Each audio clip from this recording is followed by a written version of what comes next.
का पेपर है जो कि हाईली स्कोरिंग और हाईली डायनेमिक माना जाता है, just like the SA paper. तो यहाँ पर कोर्स तो डेफिनेटली बहुत वाइड है, कई सारे टर्म्स हैं, उन पे हर कोई कहता है कि अपने हर एक टर्म पे नोट्स होने चाहिए, तो ये सब मैं डेफिनेटली मानता हूँ कि होने चाहिए। आई prepared the definition of each and every term in the syllabus. तो मेरे पास कुछ कीवर्ड्स रेडी थे। जय हिंद दोस्तों, स्वागत है आपका एक बार फिर से सर्वदा आईएएस में। और सर्वदा आईएएस की इस सीरीज में आज हम शुरू कराने वाले हैं एथिक्स, नीति शास्त्र।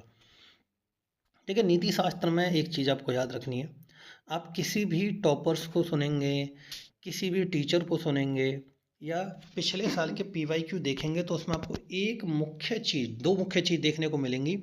मैं भी आपको आगे प्रश्न भी दिखाऊंगा जिसमें कि आपको प्रश्न उत्तर से समझ में आ जाए किस तरीके से उत्तर लिखना होता है।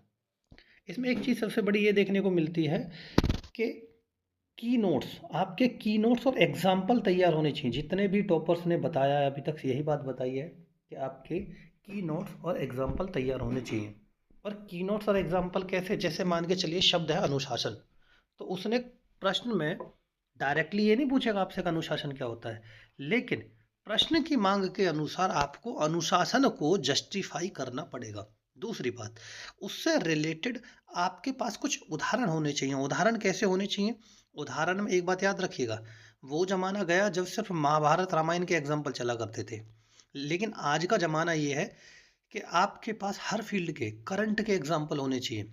मैं ये नहीं कह रहा हूँ कि वो अप्रासंगिक हो चुके हैं, लेकिन उनका उपयोग बस 30% करिएगा। जितना आप करंट से नेशनल इंटरनेशनल जोड़कर करेंगे उतना ज़्यादा बेहतर कर पाएंगे आप जो, और उतना ज़्यादा आपकी बात को, आपके उत्तर को कंसीडर किया जाएगा। अब जैसे मान के चलिए एक शब्द हमें दिया गया है अनुशासन, ये की नोट्स है, यानी कि जो शब्द हमसे पूछे जाते हैं प्रश्न के अंदर उनके बारे में अगर हमें क्लियरिटी नहीं। अब देखो, नॉर्मली तो आपको पता होगा अनुशासन क्या होता है। अनुशासन का मतलब बस, अगर आप किसी से पूछेंगे तो वो यही कहेगा अनुशासन, अनुशासन का मतलब डिसिप्लिन, यानी नियम से रहना। तो ये सिंपल बात होगी, लेकिन बॉस इसको लिखोगे कैसे, पेपर पे कैसे उतारोगे? मुद्दा ये है, अगर मैं आपको एक कॉपी और पेपर दे दूँ, जैसे सहानुभूति हो गई। सहानुभूति का क्या है कि जी किसी के प्रति थोड़ा सा जो है ना लगाव रखना, ठीक है, किसी को थोड़ा दया की सी दृष्टि से देखना, है ना, इस तरीके की बातें करेंगे। लेकिन डेली यूज के भी ये शब्द, इनकी हम परिभाषा नहीं लिख पाएंगे। अब जैसे मान के चलिए आपको जो अनुशासन पता था, अब ईमानदारी से अपने मन में सोचिएगा, एक बार इसको देखिएगा। तो क्या कह रहा है अनुशासन? भावना तथा शक्ति को नियमों के एक ऐसे आचरण में बांधना जिससे शारीरिक, मानसिक या अन्य किसी भी प्रकार की अव्यवस्था को व्यवस्था में बदला जा सके। देखिए कितनी प्यारी डेफिनेशन लिखी है, और ये डेफिनेशन आपको कहीं भी नहीं मिलेगी। ये हैंडमेड है, खुद से बनाई हुई, आप कहीं भी जाकर चेक कर लीजिएगा। देखिए दूसरों की बनी बनाई डेफिनेशनों पे जाओगे तो फंस जाओगे, क्योंकि सब लोग वो देख रहे हैं। कुछ अपनी भी डालना सीखिए। तो अब सुनना, मैं एक लाइन में पढ़ूंगा फिर इसको समझाऊंगा। भावना तथा शक्ति को नियमों के एक ऐसे आचरण में बांधना, आपकी भावनाएं और आपकी जो शक्ति है उनको ऐसे आचरण में बांधना जिससे कि शारीरिक, मानसिक या अन्य किसी भी प्रकार की अव्यवस्था को व्यवस्था में बदला जा सके या व्यवस्था प्रदान करें। ठीक है, वो क्या कहलाएगा? आपका डिसिप्लिन कहलाएगा, अनुशासन कहलाएगा। अब आप बताइए कि आपके पास में क्या इससे पहले ऐसी कोई परिभाषा थी? अगर थी तो बहुत अच्छी बात है, और अगर नहीं थी तो की नोट की जो हमारी ये श्रृंखला चल रही है, जैसा कि अभी आपने देखा भी है कि सभी टॉपर्स जो है सिर्फ एक ही बात बोल रहे हैं, एग्जाम्पल की नोट्स, एग्जाम्पल की नोट्स, एग्जाम्पल की नोट्स। ठीक है, तो बस आपके पास में कुछ कंटेंट ऐसा तैयार रखा रहना चाहिए, याद रहना चाहिए कि प्रश्न को देखते ही आपका उत्तर तुरंत आप लिखने बैठ जाएं, सोचने की आपको आवश्यकता ना पड़े। वहाँ आपको सोचना ना पड़े कि यार अनुशासन, सहानुभूति पता तो है, लेकिन सहानुभूति क्या होती है? देखो पेपर में चाहिए सटीक परिभाषा। ठीक है, तो इसके आगे हम दूसरी जो डेफिनेशन देखेंगे वो देखेंगे सहानुभूति की। सहानुभूति क्या होती है? ये पहले जेम्स ड्रेवर की परिभाषा देखेंगे, फिर हम अपनी परिभाषा बताएंगे। ठीक है, तो अगर आपको किसी राइटर का नाम मिल रहा है तो वो भी याद रख लीजिएगा, उससे एक इफेक्ट अच्छा पड़ता है। ठीक है, कह रहा है दूसरों के भावों एवं संवेगों के स्वाभाविक अभिव्यक्तिपूर्ण चिन्हों को देखकर उसी प्रकार के भावों एवं संवेगों को अपने में अनुभव करने।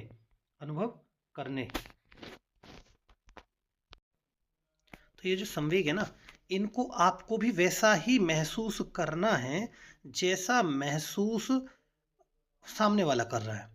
यानी जेम्स ड्रेवर ये कह रहे हैं कि दूसरे के जो भाव हैं और संवेग हैं उनकी स्वाभाविक जो अपने आप से आ रही है अभिव्यक्तिपूर्ण चिन्हों को देखकर, यानी कि उसकी बॉडी लैंग्वेज जो है उसके जो उसे पता चल रहा है उसे देखकर, उसको देखकर उसी भावों एवं संवेगों को अपने में अनुभव करने की प्रवृत्ति सहानुभूति कहती है। यानी जैसा सामने वाला महसूस कर रहा है आप भी वैसा ही महसूस कर पा रहे हो उसकी बॉडी लैंग्वेज को देख के, उसकी बातों को देख के, और आप उसको कह पा रहे हैं कि मेरी सहानुभूति। जैसे फिल्मों में अक्सर नहीं देखा है, लोग बोलते हैं कि मैं तुम्हारे दुख को समझ सकता हूँ, ठीक है, मैं भी वो महसूस कर पा रहा हूँ जो आप महसूस कर पा रहे हो।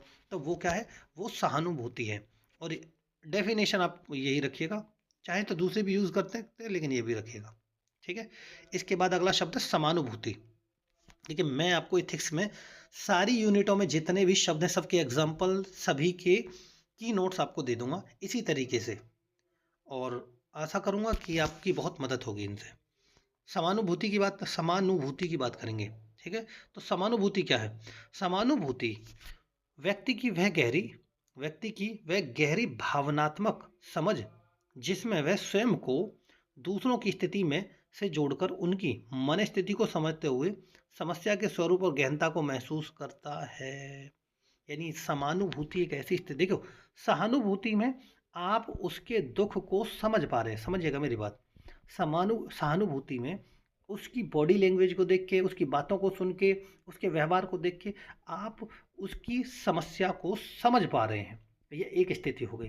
लेकिन समानुभूति में क्या है, आप दूसरे व्यक्ति की जगह स्वयं को रखकर तब उसको महसूस कर रहे हैं। एक एग्जांपल ले लेते हैं। एग्जांपल के लिए आप मान के चलिए सत्ता में आ गए, ताकतवर हो गए, ठीक है। अब ताकतवर होने के बाद में आपके पास आप एक प्रशासनिक अधिकारी बन गए, और प्रशासनिक अधिकारी बनने के बाद में आपके पास में कई बार ऐसी परिस्थिति आएंगी कि आप किसी को हर्ट कर सकते हैं, टॉर्चर कर सकते हैं। जैसे कि अभी यूपी पीसीएस वाले में आपने देखा था कि छात्रों के साथ, या बिहार पीसीएस में छात्रों के साथ कितनी मारपीट हुई थी। अब अगर आप एक प्रशासनिक अधिकारी हैं लेकिन उसके बावजूद भी खुद को उन छात्रों की जगह रख कर देख रहे कि कल को आपका पेपर लीक होता और उस स्थिति में आप आंदोलन करने जाते और तब आपकी कुटाई होती, ये प्रशासनिक अधिकारी आपकी कुटाई कर रहे होते, तो क्या आपको अच्छा लगता? आप क्या बेहतर महसूस करते? ये वाली स्थिति जो है ये है समानुभूति। तो आप उनकी मन स्थिति को समझते हैं और आप सोचेंगे कि भाई ये सब सही नहीं है, तो आप उन छात्रों को प्यार से जाकर समझाएंगे, उनके साथ कोई बदतमीजी नहीं करेंगे, उनके साथ मोहब्बत से समझाने की कोशिश करेंगे और अपना धर्म भी निभाएंगे, राजधर्म भी निभाएंगे। तो ये हो गया समानुभूति। तो आज उम्मीद करता हूँ कि आपकी सहानुभूति और समानुभूति दोनों शब्द क्लियर हो गए होंगे। इसके बाद एक है सामंजस्य। सामंजस्य का मतलब होता है तालमेल बैठाना चीज़ों में, ठीक है। तो कह रहा अपने परिवेश तथा परिस्थितियों के साथ समायोजन एवं तदात्म्य स्थापित करना, ये क्या है तुम्हारा सामंजस्य। देखिए मैंने तो एक भाषा में बता दिया कि सामंजस्य का अर्थ होता है तालमेल बैठाना, ये एक साधारण शब्द हो गया, लेकिन पेपर में आपकी भाषा, आपकी लेखन शैली में जितनी भी क्वालिटी होगी वही आपको आगे बढ़ाने का सूत्र है। तो आपकी क्वालिटी, लेखन शैली ऐसी होनी चाहिए जिसको देखकर सामने वाले को लगेगा कि हाँ यार कुछ लिख के लेके आया, ये ऐसे ही नहीं आ गया, ठीक है।